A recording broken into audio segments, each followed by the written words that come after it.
Hello and welcome to today's episode of the Jacksonville Jaguars Insider Podcast.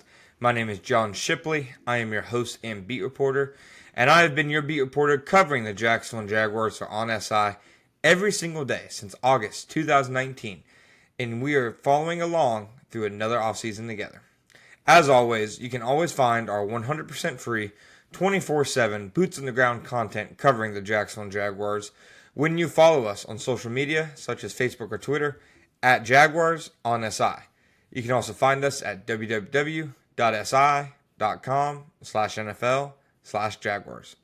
All right, folks, welcome to today's episode of the Jacksonville Jaguars Insider Podcast. Today, we are going to be taking a look at three players and their performance against the New Orleans Saints who we believe are on the bubble of making the roster and what their performances might mean. Now, right off the bat, two of these guys are going to be rookies, late day three rookies. The Jaguars said coming into this thing, they wanted to get immediate contributions from their rookie class this year. They said that before they even knew who was in their rookie class. That was a point of emphasis for them pre-draft. And it didn't feel like they wanted it to be a Doug Peterson, Trent Baalke kind of draft class where you get a few rookie contributions and then day three is mostly inactive guys and you even have some early guys not make any kind of tangible impact whatsoever, etc. So, to me, if the Jaguars can get some production out of their day three rookies, then they will, clearly be a much different kind of transition and onboarding process than we've seen from the past. I mean, everybody remembers the Trent Baalke post-2023 press conference. He held court after the 2023 season, and he directly took a shot across the bow at the coaching staff for the way that they onboarded rookies. And they, said that it would not happen again, etc. It more or less happened again the next year, sans Brian Thomas and Jarian Jones, and Cam Little. Throw him in there too. So for me, three guys who are on the bubble, who, in my opinion, are on the bubble, who I was watching entering this game, I thought needed big games. First one, 7th round offensive lineman Jonah Monheim. Now, not on the bubble because of anything he's done, in my opinion. It's just because they already have so many offensive linemen, so many guys cross-training that, you take one in the 7th round. I don't think it's a lock for them to make the roster. I mean, when they have guys healthy, they have guys like Chuma Edoga, guys like Cole Van Lannon, guys like Patrick McCary, obviously guys throughout the offensive line depth. Fred Johnson's another one who can serve as backups, and they really made a point to add to the offensive line depth in the offseason. So that to me is the biggest reason why Jonah Monheim entered this thing on the bubble, but boy, it's hard to think that he's on it right now. It's tough because he is playing good football.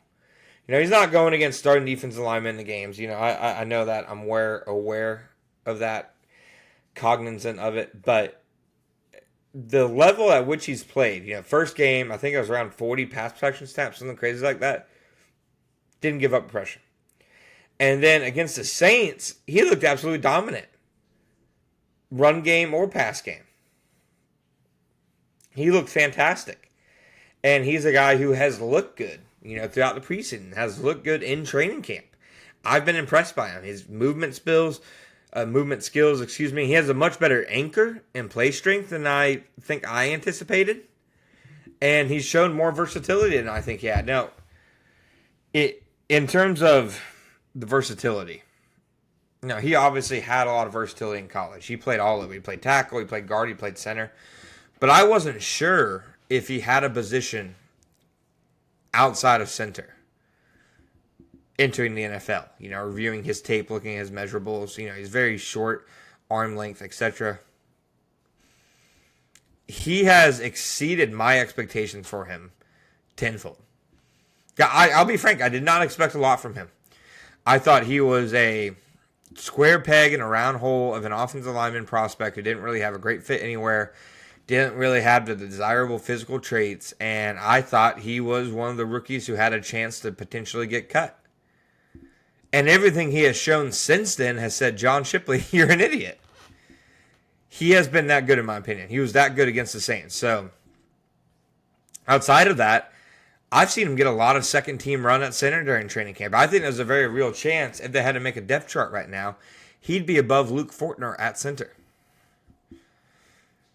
So I think Jonah Monheim, if he even is on a bubble, I'm not saying he is, but just, assuming so because a late pick and a deep offensive line room, etc., in terms of new guys they've added, to me,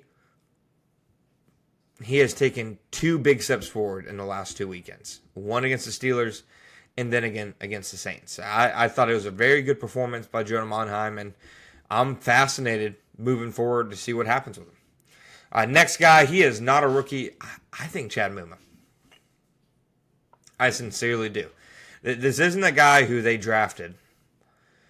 This was past regimes, drafted and developed. It was a weird pick at the time.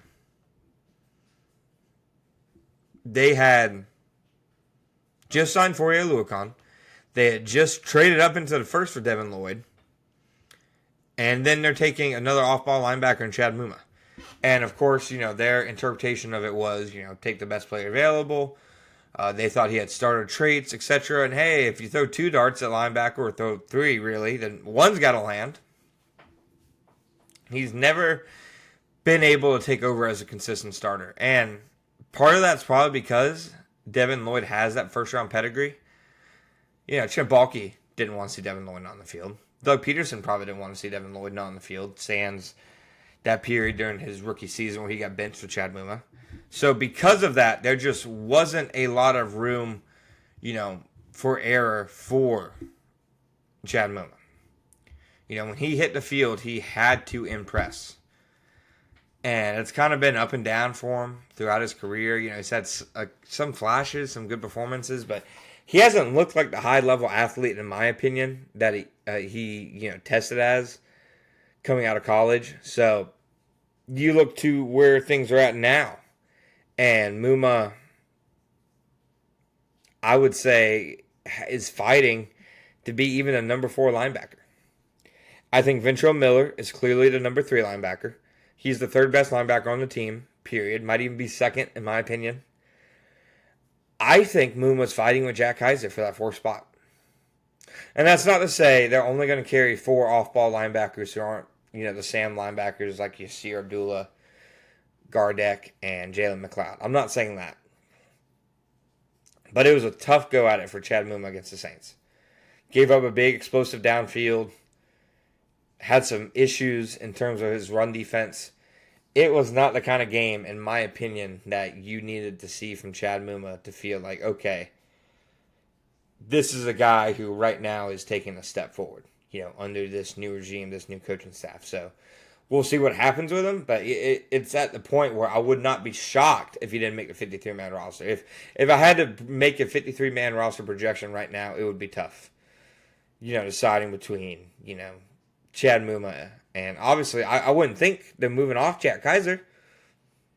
They spent a relatively high day 3 pick on him. So we will see with Chad Muma, but wasn't, in my opinion, a performance you would want to see if you want to see him hold on to that spot. Finally, LaQuint Allen. Only, I think, a bubble guy because it's the question, do you carry 3 running backs? Do you carry 4?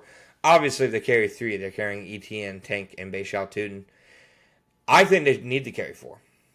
I've been very impressed by LaQuint Allen. He had a good game. He made, some nice moves in space as a rusher.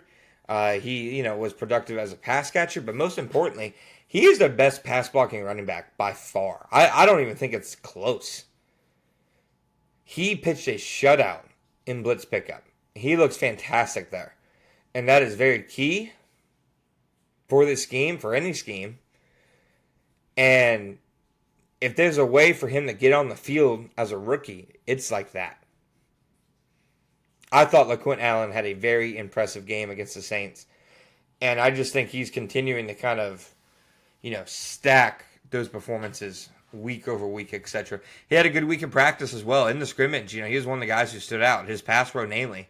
He stopped Devin Lloyd at the line of scrimmage on one play. And Devin Lloyd has a massive size advantage. And LaQuint Allen didn't care. He's a scrapper. He's a tough physical guy.